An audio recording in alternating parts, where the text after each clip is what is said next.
आज गणेश जयंती, विघ्नहर्त्या श्री गणरायाचा जन्मदिवस.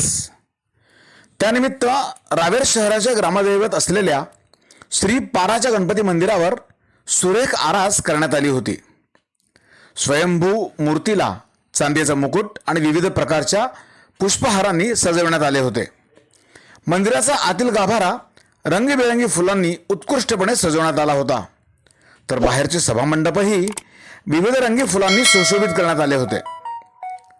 गणेश जयंतीच्या निमित्ताने श्री गणरायाला विविध प्रकारच्या 56 मिष्टान्नाचा 56 भोग नैवेद्य दाखवण्यात आला. आज पहाटे 5 वाजताच सकाळी गणरायाला अभिषेक करण्यात येऊन सकाळी 8 वाजता आरतीही करण्यात आली. दिवसभर भाविकांची गर्दी यावेळा झाली होती. दुपारी 12 वाजता श्री गणरायाचा जन्मोत्सव साजरा करण्यात आला. दुपारी 3 वाजता 56 भोग नैवेद्य, सायंकाळी 5 वाजता भक्ती संगीताचा कार्यक्रम, सायंकाळी 7 वाजता सामूहिक श्री गणपती अथर्वशीर्ष पठण करण्यात आले आणि रात्री 8 वाजता महाआरतीही करण्यात आली. या प्रसंगी शहर आणि परिसरातील स्त्री पुरुष भाविकांनी मंदिरात दर्शनासाठी मोठी गर्दी केली होती. पाहूया याबाबतचा वृत्तांत आणि भाविकांच्या प्रतिक्रिया आपलं रावेर मीडियावर. रावेरचे ग्रामदैवत श्री पारदा गणपती यांचा जन्मदिवस. आपलं हे पारदा गणपती मंदिर फार पुरातन मंदिर आहे, सर्वांचं श्रद्धास्थान आहे आणि सर्वजण आपल्या दिनचर्याची सुरुवात आपल्या गणपती मंदिरावर गणपतीचं दर्शन घेऊन पुढे करतात आणि श्रद्धास्थान गणपतीचं मंदिर आहे की ज्याच्यामधून सर्वांच्या मनोकामना पूर्ण होतात. हे सर्वजण सर्वप्रथम इथून आपलं सुरुवात करतात. अख्ख्या जळगाव जिल्ह्यामध्ये रावेर तालुक्याचं आपलं ग्रामदैवत श्री पारदा गणपती प्रख्यात आहे आणि सर्वांच्या मनापासून ज्या मनोकामना आहे या 100% पूर्ण होतात, सर्वांच्या आकांक्षा पूर्ण होतात. बोला.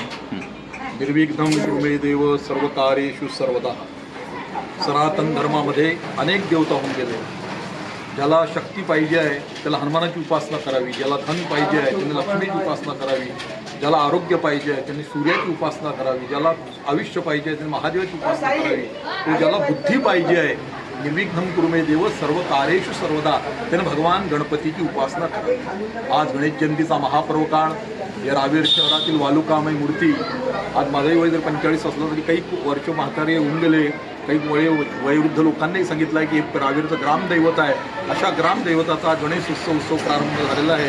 सकाळी 5 वाजता महाअभिषेक झाला, त्यानंतर सेंदूर लेपन झालं, आरती झालं, त्यानंतर परत नमस्कार केला. 12 वाजता पुन्हा अथर्वशीर्षाचा अभिषेक, त्यानंतर गणेश जन्मोत्सव प्रागट्य झालं, सत्यनारायणची महापूजा झाली आणि संध्याकाळी 6 वाजता साई चौहान यांच्या भक्तिगीतांचा कार्यक्रम ठीक 6 ते 10 पर्यंत इथे ठेवलेला आहे. त्यानंतर स्वामी समर्थ महिला केंद्र मंडळ यांचंही अथर्वशीर्षाचा कार्यक्रम या ठिकाणी ठेवलेला आहे. म्हणून कोणत्याही कार्यात निर्विघ्नता पाहिजे ती भगवान गणेश देतो. म्हणून प्रत्येक मनुष्याला वाटते आपलं कार्य सफल व्हावं, आपलं जीवन सफल व्हावं. निर्विघ्नं कुर्मे देव सर्व कार्येषु सर्वदा.